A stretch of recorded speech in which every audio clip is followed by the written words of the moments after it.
Hey everybody, it's What's Up Mike on a Monday, recording in the afternoon because today has been crazy so far. So what we're talking about today is what happens if the coronavirus actually causes a degradation, an overwhelming of the healthcare system, and what that trickle down looks like all the way to chaos, and why is there this focus on flattening the curve. That looks very different for other people than it does for Americans. All right, so getting into it, what happens if the coronavirus causes an overwhelming of public health services? So did a few episodes so far here where we haven't, I've been kind of trying to stay away from the coronavirus a little bit just to, mix it up some, maybe not overwhelm with only coronavirus episodes. But I got a ton of questions on Instagram about why is the focus so much on flattening the curve and so much on quarantine before sickness right now? So I want to get into that and maybe see if I can cover some of the relevant material here in the first, 20 minutes, 15 minutes, whatever. So, but the answer to the question of what happens when the coronavirus overwhelms public health services is the answer to why we need to flatten this curve. So there's a couple of different factors at play in the spread of the virus that mean that activity for Americans to flatten the curve versus Europeans versus folks in China or Korea, two separate things, not lumping them in together, obviously, very different methodologies and structure of the countries. And then we get into what it starts looking like in much more dangerous situations, like India, population density and healthcare availability problems, and then all the way into, similar things going on in South America with certain areas with population density, other areas that are so rural, they're far away from health services, lots of different issues. And then we have the jackass of them all in the Brazilian president Bolsonaro, who still thinks that this is fake. He's a world leader, ladies and gentlemen. Still thinks that this is fake. Says he's going to beat the virus with his athleticism and strength. So will I, but I'm not leading a country and saying that on the news. He's an ass. People understand he's an ass. He supported the burning of the rainforest. He's trying to out-Trump Trump in all of the most negative possible ways. He's foolish. So get back into this.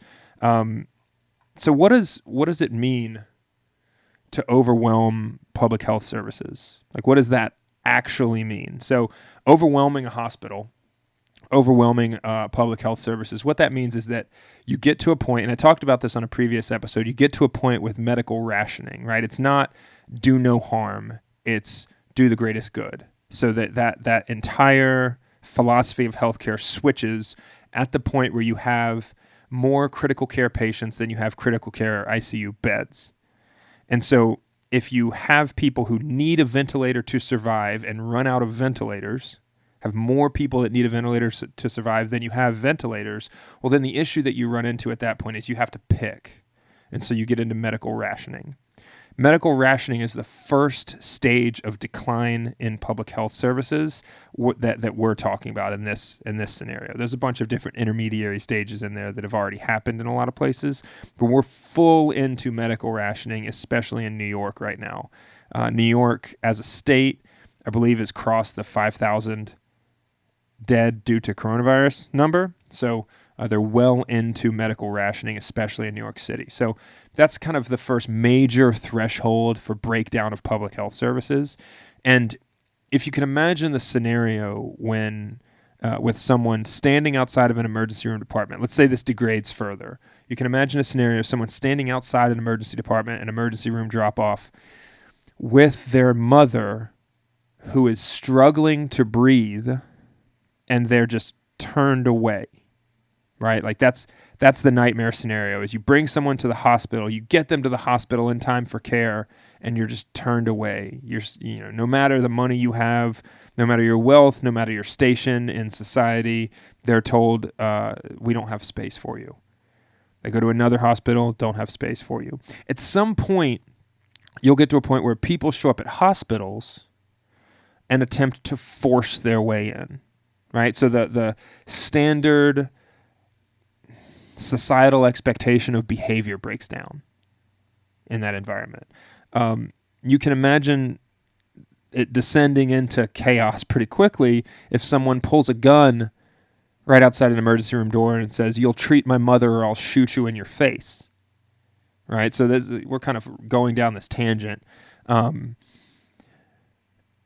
That's a very dangerous point to arrive at, where people go outside the standard protocol for admission into these hospitals, even under the circumstances, and start to use violence or force in order to get that done, because that environment doesn't support that. You start using force, you force your way into an emergency department, you're not going to get treated, right? It's going to cause a crisis, and it's actually going to shut down treatment for more people in that scenario. So you start to degrade the capability because of individuals' actions and their attempt to get treatment they feel that they are owed, but that there's just no capacity for. So,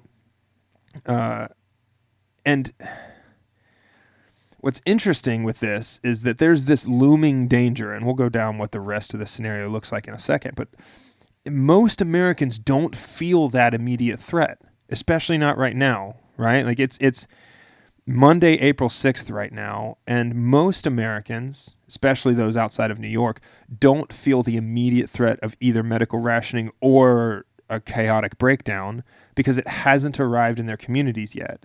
Their friends, they haven't had a friend whose grandmothers died due to this coronavirus yet. So many people are in this situation where they're not feeling it yet, and so they don't recognize the threat, so they don't understand how to prepare or get ahead of the threat, and the eventuality will just arrive at their doorstep.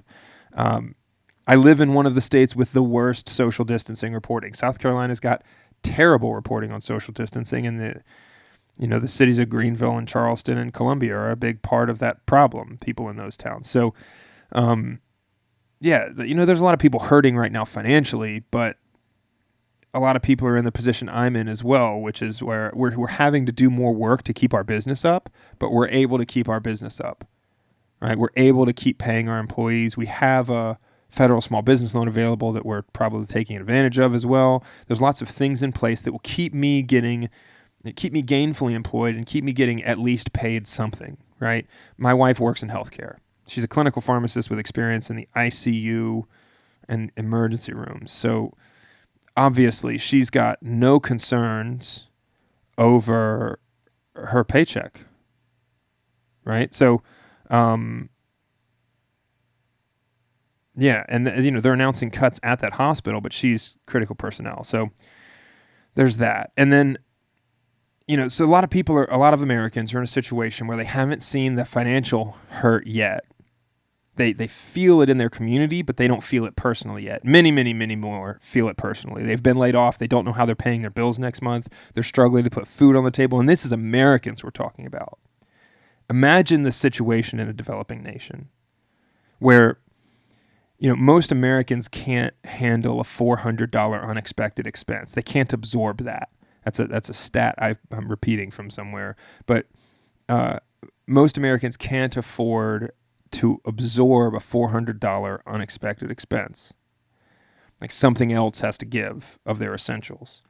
In developing countries, people put food on the table that night based on what they make that day in many cases. So, one day of work lost is a problem with food and hunger immediately. That problem becomes immediate within hours, not days or weeks. And so the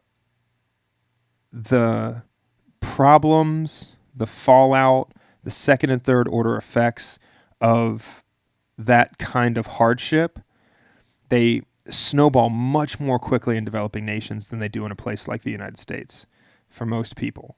A lot of people don't feel the medical threat yet. I can't remember what comedian said this, but this is not mine, but a comedian said on stage, if 1 million people died and it was over there and you didn't know any of them, you wouldn't miss work over it. And that scenario is playing out across the country right now where nobody knows someone who's died yet. I think attitudes it's going to take having a death cross through your personal life due to this directly, or having a friend's parent die that died because of medical rationing around this, right? Like they could have been saved had a ventilator, a mechanical ventilator been available, but there wasn't one. And they were on the unfortunate side of medical rationing and lost their life in a scenario where theoretically they could have survived. So when that starts happening to people in these communities, then we're going to have, I think, very different attitudes, and that's coming. So, yeah, it's not a real fun thing to think about, but I don't think many are considering it yet, and that's what's driving some of these issues. So in developing nations, getting back to what the breakdown looks like and kind of what the slide into chaos looks like, and it begins with the overwhelming of healthcare systems. The overwhelming of healthcare systems will cause violence to start erupting around those healthcare environments for people who aren't being treated, family members aren't being treated, and they feel like that's not justified. So that violence around those healthcare systems will pull law enforcement away from community organization and support of healthcare movements and logistics and other things that law enforcement are essential to be able to help in. First responders, they'll pull them away from those kinds of activities and into managing the chaos and violence that's erupting around healthcare rationing. And that's going to happen in little pockets at every different hospital, every different clinic. So these law enforcement will start to get stretched thin dealing with the violent fallout of a lack of healthcare resources. At some breaking point, law enforcement will be stretched far too thin, be worked far too hard, and will stop coming to work. That seems crazy for a lot of Americans to think that a police officer just wouldn't show up to work, but let's take a look back at Katrina. When that actually happened across an entire city, there were police officers, and in some cases, precincts and different departments whose entire workforce didn't show up, or who very few showed up to the point where they were not operationally capable. This has already played out in the country before. If the situation gets bad enough, this plays out broadly, which means that support came from all over the country into New Orleans, into southern Texas, into the entire area affected by Katrina. Support came from unaffected areas. When everywhere is affected, support doesn't come from anywhere. So the recovery is a lot slower, the fallout is greater. So at the point where healthcare systems get overwhelmed, then law enforcement is overtaxed dealing with those consequences, then law enforcement capabilities start to degrade as a result, what you get is the same amount of chaos and violence that law enforcement are overtaxed trying to control, except now you have fewer law enforcement. And that's where we start to see basic rule of law breakdown. And that hasn't happened on a broad scale in the United States of America in well over 100 years. The last theoretical and conceptual time when that happened was in the South during the Civil War. So this is just not something that we can even conceptualize as Americans alive today.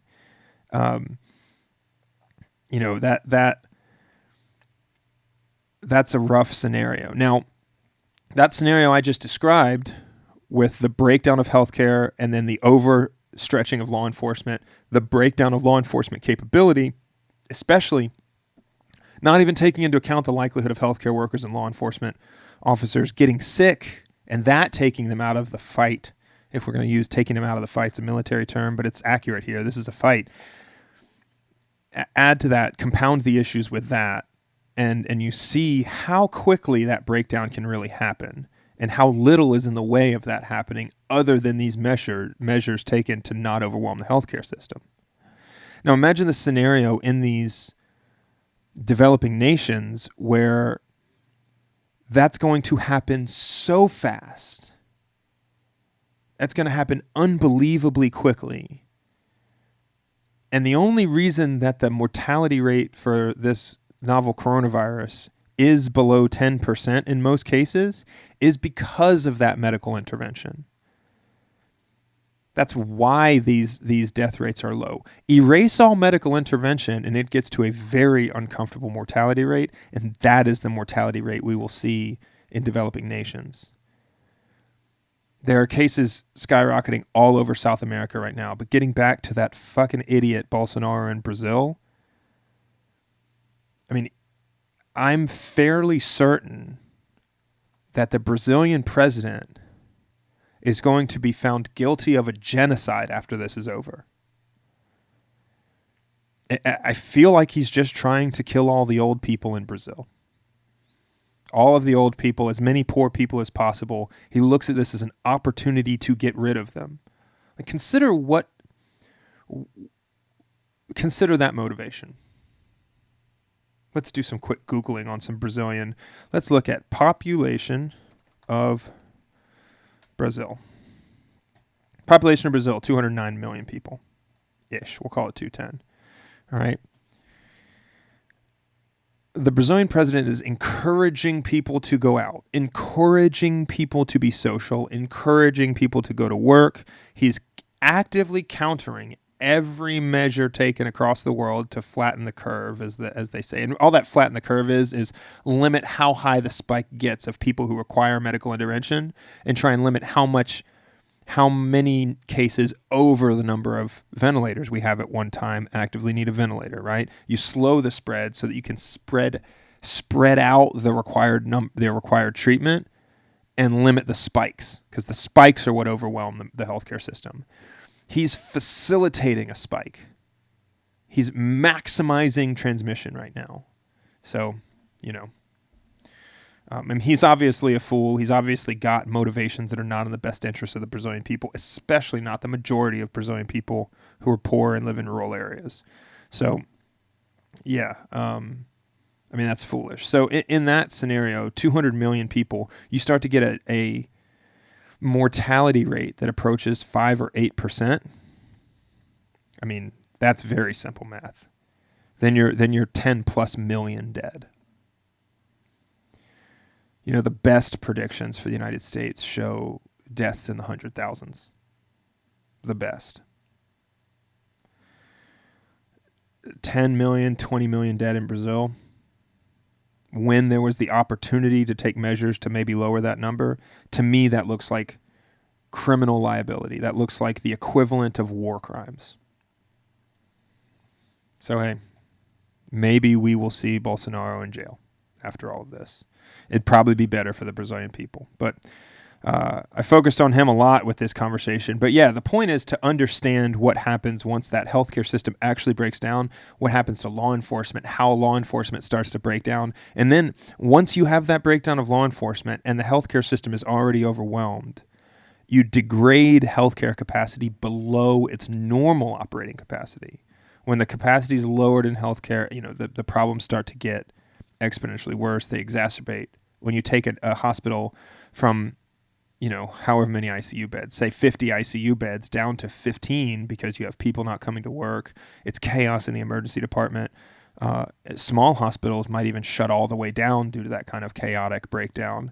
So you get to the point where you lose that first world healthcare capability very quickly with the overwhelming of healthcare systems. So I don't think that's an immediate risk, but I just don't have the access to data, the experience in the industry to really understand that. All I can really do is hit the wave tops of that general description and what that looks like based on what I'm reading and researching. And then, I've been in a few places where the rule of law breaks down into only power dynamics. And that's not a place that Americans want to live. So I'll leave you with that morbid ideal that we could descend into the level of madness that Afghanistan's seen for the past couple of decades. But it takes a while to get there. Unfortunately, a pandemic is the perfect thing to speed that process up. So, these efforts to mitigate transmission rates, they matter, and they matter for that specific reason. So that is that for today, and thanks for hanging out with What's Up, Mike. Hopefully that shed some light on why we do these measures and why attitudes across the country maybe aren't there yet already, and that's frustrating. But the danger is real, and we will see some unfortunate outcomes in South America, India, developing nations, but Brazil in particular because of who they have leading and calling those shots. So, yeah. Thanks for hanging out.